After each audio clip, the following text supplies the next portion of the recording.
Bonjour à tous, merci de venir si nombreux pour cette deuxième keynote sur le sujet crypto de la journée. Donc ce matin on a beaucoup parlé des cryptos pour les PME, pour les TPE. Aujourd'hui, cet après-midi plutôt, on va parler d'un sujet un peu différent, mais évidemment qui se recoupe puisque c'est le sujet crypto, qui est l'adoption des cryptos, combien de Français en ont, comment ça se passe dans le monde, qui en a, quelle est l'industrie aussi en France et qu'est-ce qu'elle crée aujourd'hui en termes d'emploi, de levée de fonds, etc. Donc moi je me représente pour ceux qui n'étaient pas là, je suis Alexandre Stachenko. J'ai cofondé une startup dans le milieu crypto il y a maintenant 7 ans qui s'appelait Blockchain Partner et donc cette startup a été acquise par KPMG. Donc maintenant je suis directeur blockchain et crypto chez KPMG France et donc je suis en charge de tous les sujets qui touchent de près ou de loin au sujet crypto avec nos clients corporate, de petite ou de grosse taille pour tous les sujets d'expertise liés à la crypto.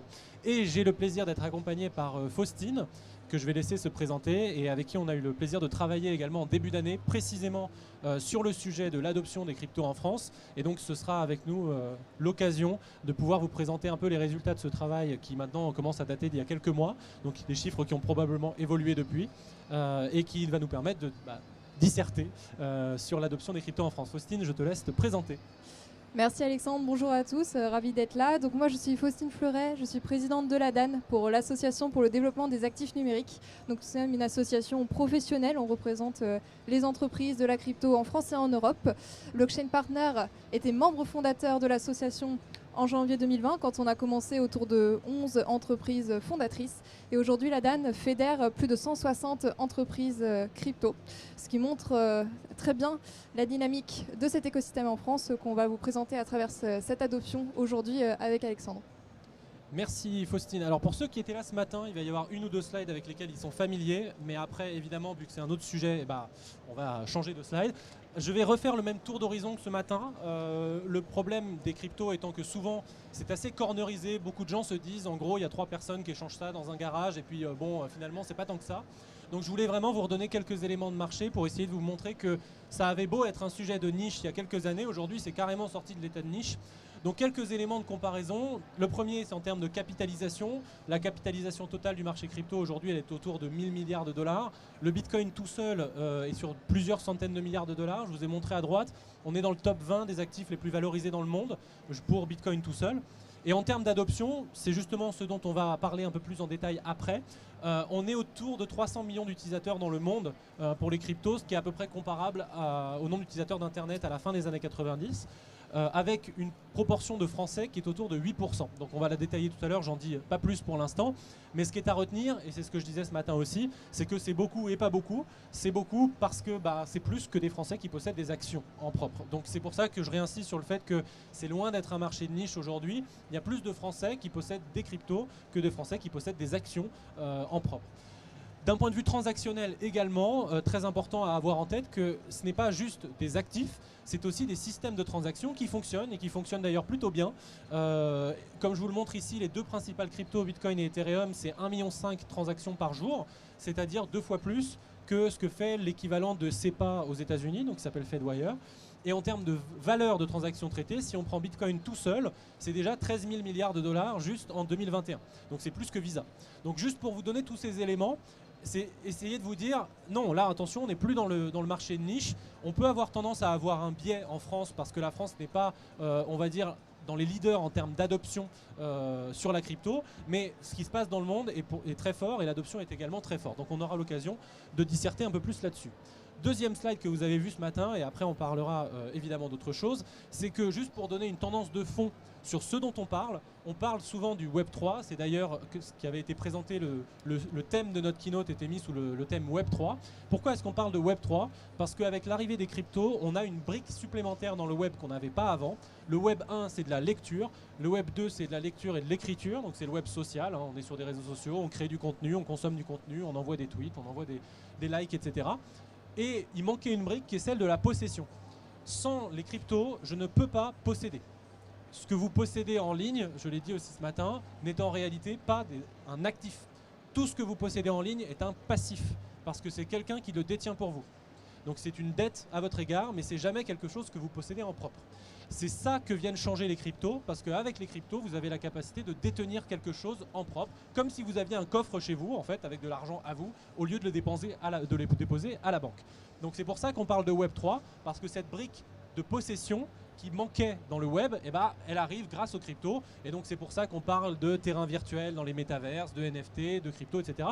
Tout cela est lié à la fameuse brique de possession. Dernier élément avant de laisser un peu la parole à Faustine sur l'adoption. On a eu une année 2021 qui a été particulièrement intense dans le monde des cryptos et qui justifie, en tout cas en partie, l'adoption forte qu'on a pu voir sur l'année dernière et sur cette année. Parmi les éléments saillants, il y a évidemment plusieurs grosses entreprises très connues qui ont commencé à acheter du Bitcoin pour leurs réserves de trésorerie. La plus emblématique est MicroStrategy, donc qui est une boîte technologique américaine cotée au Nasdaq, et qui a même fait un communiqué à ses actionnaires pour dire le dollar c'est un glaçon qui fond, nous adoptons Bitcoin comme actif principal pour notre trésorerie.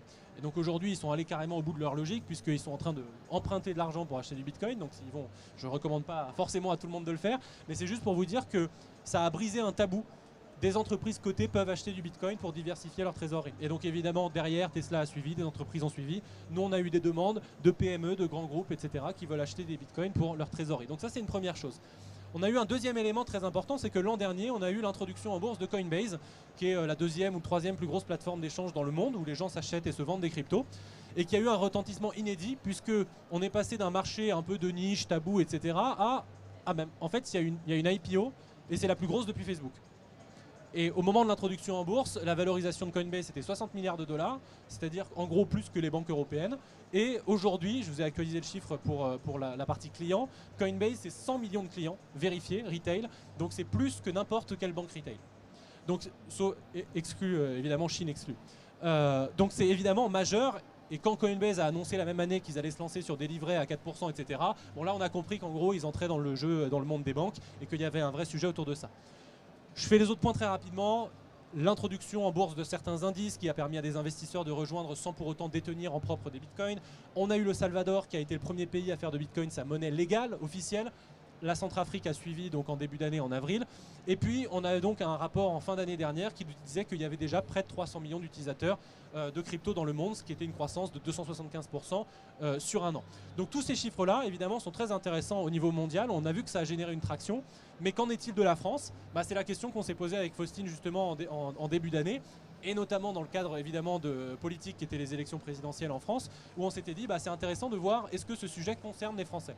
Donc je vais laisser la parole à Faustine, avec qui on a travaillé justement sur une étude sur le sujet. Exactement, le but c'était par rapport à l'observation que nous on pouvait avoir depuis des années, de corroborer le fait que le secteur n'était effectivement pas de niche, à la fois du point de vue des entreprises, de l'ampleur, de la dynamique, du développement de cet écosystème, mais aussi effectivement des Français qui aujourd'hui détiennent des cryptoactifs. Et donc, mais tu l'as déjà dit Alexandre, aujourd'hui, donc des chiffres de février 2022, c'est 8% de Français qui détiennent des cryptoactifs. Sens large cryptoactifs, on a pris les crypto-monnaies, les NFT qui sont donc tous des cryptoactifs, et c'est 12% d'ici la fin de l'année, avec une bonne partie quand même des Français, 30%, qui considèrent investir mais qui ont encore quelques freins pour sauter le pas.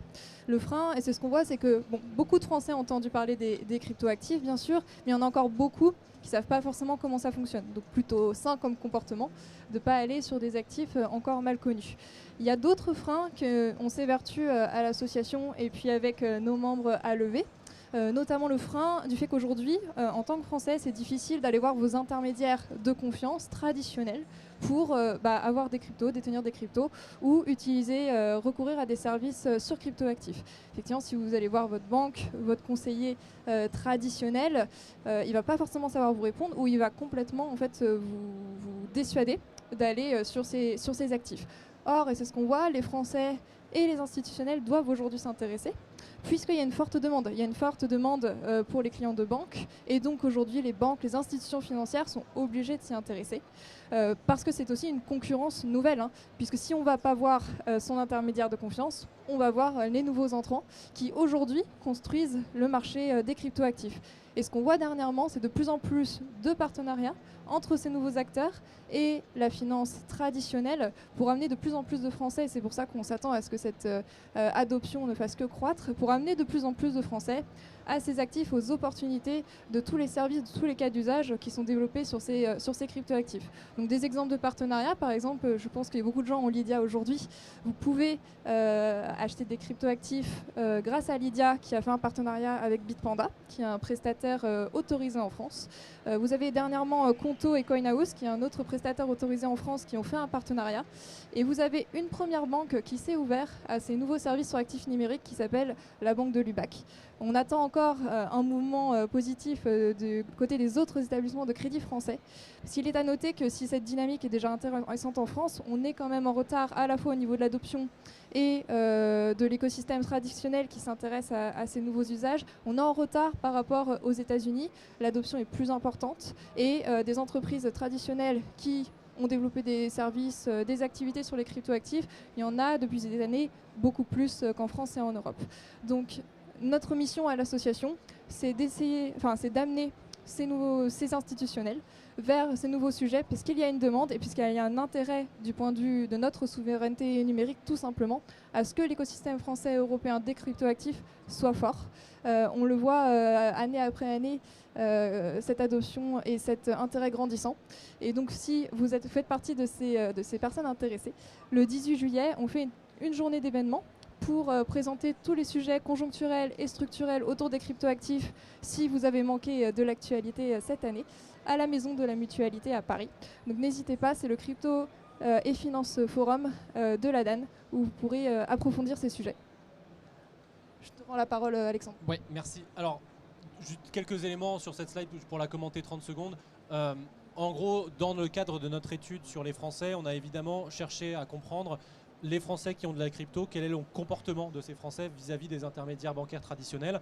Et en fait, on constate que certains établissements tirent leur épingle du jeu, d'autres beaucoup moins. Et c'est notamment dû à leur positionnement public, à leur processus de compliance interne, à leur processus de risque et à leur attrait pour ces sujets-là. Et donc on voit qu'en France, on parlait de frein à l'adoption. Très souvent, il y a beaucoup de Français qui veulent acheter des cryptos. Ils ne trouvent pas, on va dire, de quoi le faire dans leur établissement bancaire traditionnel. Donc, ils vont changer soit de banque, soit de prestataire, soit aller sur des nouveaux acteurs qui sont des plateformes d'échange. Et donc, il y a une vraie dynamique où aujourd'hui, c'est 8% de Français qui sont amenés demain à être 10, 12, probablement 15% d'ici quelques années. En fait, ils sont en train de partir de ces établissements bancaires, alors que c'est une clientèle globalement jeune, urbaine, CSP+, donc ils sont en règle générale des clients qu'on veut avoir chez soi pendant 40 ans si on est une banque. C'est des gens qu'on a envie de garder et qui pour l'instant sont en train de fuir. Donc il y a un vrai sujet pour les acteurs bancaires qui est de ne pas perdre ces clients-là et donc de se mettre à la page et de constater que ces actifs, il y a une demande, il y a des risques, il faut les traiter et il y a d'autres gens qui savent le faire, donc c'est pas une raison pour évidemment aller là-dedans. Alors quelques mots en dehors de la France aussi, j'en ai parlé un peu ce matin, juste pour vous donner, je me suis amusé à faire quelques calculs. Je pars d'une étude Bitstamp qui a été réalisée au printemps dernier, donc il y a quelques mois, et qui a réalisé sur un panel de quelques dizaines de milliers de personnes dans le monde, une étude sur la confiance que les gens portent dans la crypto. Et en fait, cette confiance, elle est très intéressante parce qu'elle dépend de variables, et de variables culturelles, de variables économiques, etc. Où on voit qu'un pays comme le Nigeria, par exemple, on est à 90%, c'est-à-dire que la quasi-totalité des gens ont plus confiance au Nigeria dans la crypto que dans les acteurs financiers traditionnels. Quand on prend la France, malheureusement ou heureusement, je vous laisse mettre le terme qui vous correspond, nous sommes à l'autre extrémité du spectre, c'est-à-dire chez les retail, on est à peu près à 30%, très loin, on est carrément un peloton à nous tout seuls, on est loin derrière, pour des enjeux que j'ai essayé de décrypter et donc d'aller chercher des variables qui les déterminent. Donc je suis allé en chercher quelques-unes, je vous le dis rapidement, taux de bancarisation, taux d'inflation, PIB par habitant, etc. Et dans ces variables-là, ce qu'on découvre, alors ça va être une slide absolument moche, mais je vais vous la commenter, ce que j'ai découvert, c'est qu'en réalité, les variables qui impactent le plus, en tout cas qui corrèlent, parce qu'évidemment la causalité est encore une autre chose, mais qui corrèlent le plus avec la confiance dans la crypto, ça va être la part de l'État dans l'économie. Évidemment, la France est dans le top 10. Plus l'État est impliqué dans l'économie, plus culturellement on a du mal à faire confiance à quelque chose qui est décentralisé, dont on ne connaît pas le fondateur, etc., etc. Ça va être également le taux de bancarisation. Il se trouve qu'en France, on est à 99%, puisque vous êtes obligé d'avoir un compte en banque pour avoir un salaire. Et après, on a les deux autres variables, c'est la richesse par habitant. Évidemment, la France est aussi dans le top des pays du monde. Et le taux d'inflation, où là, à l'inverse, la France, même s'il y a une inflation forte, on reste en dessous de la plupart de nos voisins. Donc sur toutes les variables, la France se trouve globalement positionnée de façon à ce qu'on soit structurellement incité à ne pas faire confiance aux cryptos. Donc ce chiffre de 8% ou de 30%, peu importe, il est finalement pas si surprenant que ça. Et ce que j'invite à faire, c'est justement se décentrer un peu. Si vous constatez qu'autour de vous, assez peu de gens finalement ont de la crypto, attention, ce n'est pas le cas partout dans le monde, c'est même rarement le cas dans les autres pays du monde. Donc il y a cette variable-là à avoir en tête. Je vous montre une carte assez intéressante aussi. Il y a quelques mois, il y a eu une conférence au Salvador. C'est évidemment le monsieur qui va nous rejoindre bientôt était d'ailleurs au Salvador. Donc Salvador, premier pays du monde à avoir fait le Bitcoin sa monnaie légale, où l'ensemble des pays de cette carte sont réunis pour discuter inclusion financière et entre autres Bitcoin, même s'ils n'ont pas parlé que de ça. Évidemment, dans les pays, on n'y retrouve pas les membres de l'OCDE, parce que l'inclusion financière dans l'OCDE, ça s'appelle la banque. L'inclusion financière dans des pays où le taux de bancarisation est à 15%, bah, c'est un vrai sujet. Et donc là, les cryptos, pas besoin de compte en banque, pas besoin d'intermédiaire, les frais de transaction, etc., bah, ça devient un sujet extrêmement intéressant. Donc là, c'est juste encore une fois pour se décentrer un peu. Une dernière slide sur l'industrie, et après je laisserai Jonathan dire 2 mots. Alors, notre étude voulait montrer la dynamique côté adoption, mais aussi la dynamique côté industrie que nous on observe, notamment avec les membres de l'association qui sont toujours plus nombreux. Mais effectivement, l'industrie française est moteur en Europe de la construction de ce nouvel écosystème.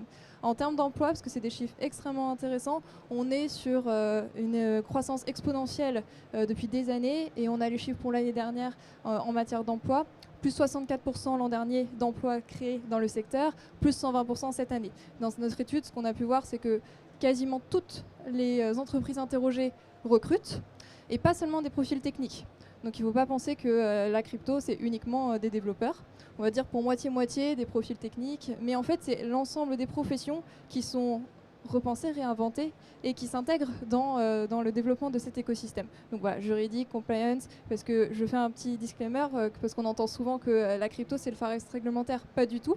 En France, ça fait plus de 3 ans qu'on a un cadre réglementaire pour les marchés de crypto-actifs, et on est en train de le finaliser pour l'harmoniser au niveau européen. Donc une dynamique qui finalement se télescope absolument partout, du point de vue des Français qui veulent aller sur ces cryptos, mais aussi des Français qui veulent participer au développement des entreprises.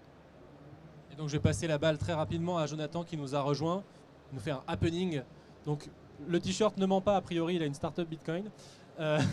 Donc je vais dire 2 mots juste pour montrer qu'effectivement il y a pas mal de startups en France, et donc Jonathan a fondé Stackinsat, je lui laisserai en dire 2 mots. Il est présent sur le stand KPMG si jamais vous voulez lui dire 2 mots tout à l'heure et échanger avec lui, mais ça montre effectivement que d'ailleurs il n'y a pas que des startups Bitcoin à Paris, ce qui est souvent dit, c'est très concentré en France, pas du tout.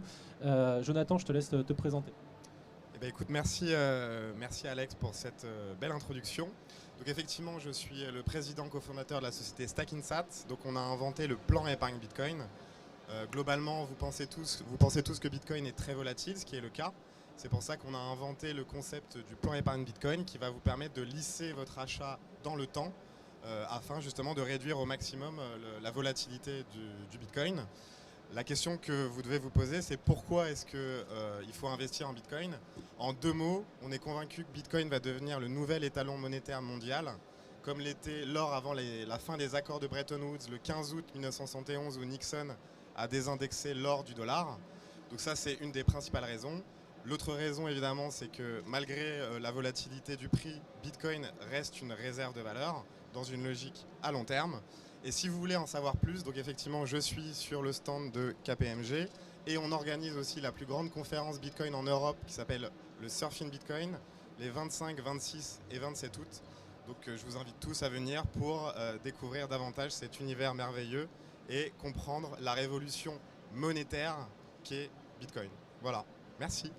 Merci Jonathan. On va terminer en vous laissant sur cette slide que je ne vais pas commenter, simplement pour vous montrer l'ensemble des services qu'on propose, mais je vais ouvrir aux questions, sinon on n'aura plus le temps pour en prendre.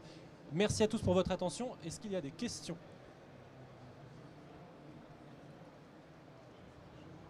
Tu as été hyper clair. Je sais, ça c'est ce qu'on dit quand il n'y a pas de questions. Mais j'espère que j'ai été clair quand même, effectivement. Forcément, oui.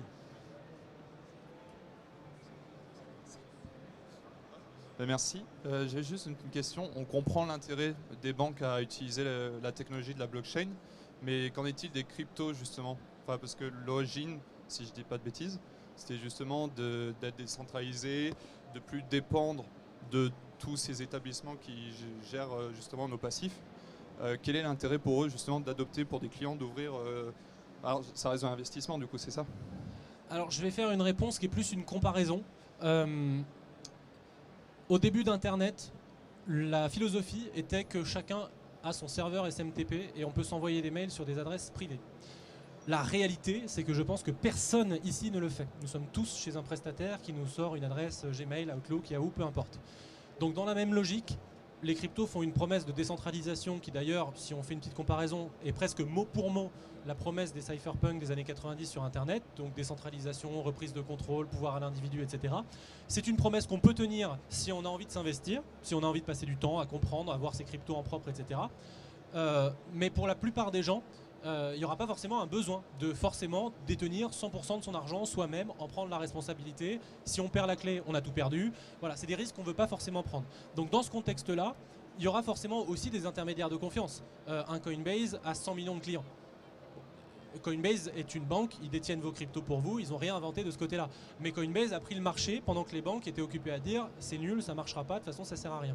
Donc là, ce qu'on constate, c'est que le marché est en train de forcer la main aux banques.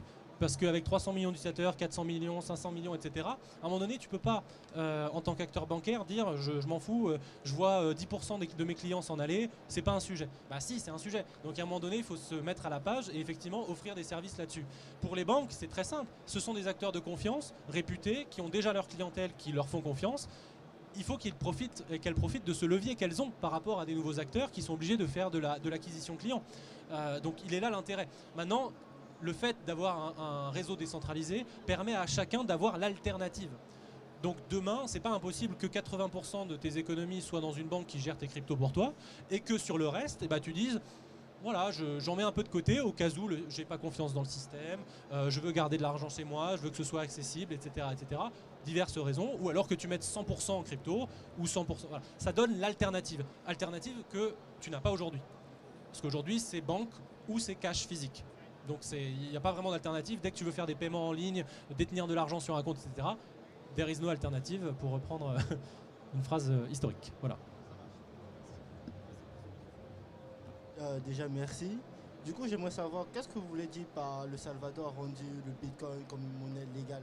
Du coup, est-ce que ça veut dire qu'actuellement, on utilise un outil digital qui est illégal? En fait, le concept de cours légal, c'est un concept finalement assez récent dans l'histoire parce que dans l'histoire monétaire, je ne vais pas refaire 2000 ans d'histoire monétaire, mais en règle générale, l'or a été un étalon pendant très longtemps et les monnaies étaient globalement concurrentes. Par contre, il y avait le souverain ou l'État qui avait le pouvoir de dire ça a cours légal. Qu'est-ce que ça veut dire cours légal? Ça veut dire que tu n'as pas le droit de le refuser. Donc si tu vas dans un commerce en France et que tu veux payer en euros, on n'a pas le droit de te dire non, je ne veux pas de ton euro. C'est interdit et c'est d'ailleurs assez sévèrement puni. Il y a également un autre élément du cours légal, c'est que tu dois payer tes impôts dans cette monnaie. Donc tu ne peux pas payer tes impôts en Bitcoin en France, on va te regarder bizarrement en tout cas, on attend que tu payes en euros. Ce que le Salvador a fait, c'est un pays un peu particulier parce qu'ils ont abandonné leur propre monnaie il y a maintenant 20 ans. Donc la monnaie du Salvador, il y a encore 2 ans, c'était le dollar américain. Leur monnaie officielle, c'est le dollar américain, ce qui pose évidemment plein de problèmes d'un point de vue souveraineté, etc., mais qui résolvait le problème de leur monnaie locale, à savoir qu'elle était complètement volatile et qu'elle se faisait attaquer régulièrement parce que sa taille de marché était trop faible. Donc là, ce qu'ils ont fait, c'est qu'il y a 2 monnaies qui ont cours légal. Le dollar a toujours cours légal, donc tu peux accepter en tant que commerçant le dollar, mais le Bitcoin a également cours légal. Donc tu es obligé de l'accepter en tant que commerçant, tu ne peux pas le refuser, etc. Voilà ce que ça veut dire. Maintenant, l'État du Salvador a mis en place des mécanismes pour que ce soit plus simple. Donc par exemple, tu peux payer en Bitcoin, mais le commerçant n'est pas obligé de les recevoir. Donc il peut très bien mettre un prestataire entre les deux qui va faire la conversion instantanée et lui donner des dollars. La Centrafrique est encore un cran intéressant au-dessus, en tout cas un cran, j'allais dire, ambitieux. C'est qu'ils ont non seulement donné cours légal, mais ils ont donné également statut de monnaie de référence. Donc ça veut dire qu'au Salvador, on compte toujours en dollars, même si les 2 monnaies sont légales. En Centrafrique, le Bitcoin remplace le franc CFA comme monnaie de référence. Ce qui évidemment ne rend pas content la Banque des États d'Afrique centrale, ce qui ne rend pas content par ricochet la France, puisqu'il y a un lien entre la France évidemment et le franc CFA. Mais donc tout ça, étant donné que ça a 1 mois et demi, c'est trop tôt pour en tirer des conclusions. Mais voilà ce que ça veut dire, monnaie légale, cours légal, etc. Ok, juste j'avais une autre question, c'était est-ce qu'il y a des Tu peux mettre ton micro plus Ok, est-ce qu'il y a des mesures pour... Parce qu'on sait que le Bitcoin est très énergivore. Est-ce qu'il y a des mesures par l'État français pour contrer ce contexte-là? Alors ça ouvrirait un débat en tant que tel de 30 minutes, ce que je ne peux pas faire. Pour plusieurs raisons, je suis en désaccord avec l'hypothèse initiale, mais ça, il vaut mieux en discuter derrière, parce que sinon on va me foutre dehors. Voilà, mais il y a un vrai sujet. Par contre, la France ne peut rien là-dessus, c'est un protocole mondial. Donc en fait, si la France peut l'interdire, les mineurs ne sont pas en France aujourd'hui. Avec les nouvelles réglementations, qu'est-ce que vous visez le futur de DeFi? Qu'est-ce que quoi? Qu'est-ce que vous visez le futur de DeFi? Bah, la DeFi se retrouve un peu coincée entre deux mondes. Je te laisse dire deux mots et après, désolé, on doit arrêter les questions parce qu'on nous envoie des signaux manifestement explicites. Oui, très très rapidement. La finance décentralisée était dans le viseur des régulateurs, parce qu'on en parle beaucoup. On ne sait pas quoi en faire. On ne sait pas forcément ce que c'est, d'ailleurs, au niveau des institutions européennes. On était en train de faire un texte pour encadrer les marchés de cryptoactifs. Donc il y a eu la question, est-ce qu'on n'en profiterait pas pour intégrer la finance décentralisée dans le périmètre de cette réglementation, sachant que c'est une réglementation faite pour des nouveaux intermédiaires, donc il n'aurait absolument aucun sens pour la finance décentralisée. Donc on est en train de finaliser les débats en cours, où cette question doit être tranchée. Est-ce que la finance décentralisée sera réglementée par ce texte qui n'est pas du tout approprié, auquel cas ce serait extrêmement difficile pour l'écosystème européen de se développer, ou est-ce que l'Europe va être raisonnable, et c'est la position que l'on pousse à l'association, penser de façon long terme un changement de paradigme réglementaire pour la DeFi, pour avoir un cadre adapté, parce qu'on en a besoin pour la protection des utilisateurs, pour favoriser l'adoption et pour l'attractivité aussi de l'écosystème européen, très rapidement. Merci beaucoup pour vos questions. Donc nous sommes sur le stand derrière, c'est pour ceux que ça intéresse de discuter. Également petite pub comme ce matin, on vient de sortir une étude sur la cybersécurité et les cryptos pour ceux que ça intéresse, puisqu'évidemment il y a quand même des hacks à peu près toutes les semaines, donc c'est un sujet important. Donc voilà, merci pour votre attention et à tout à l'heure si vous venez nous retrouver sur le stand. Merci Faustine d'être venue. Merci.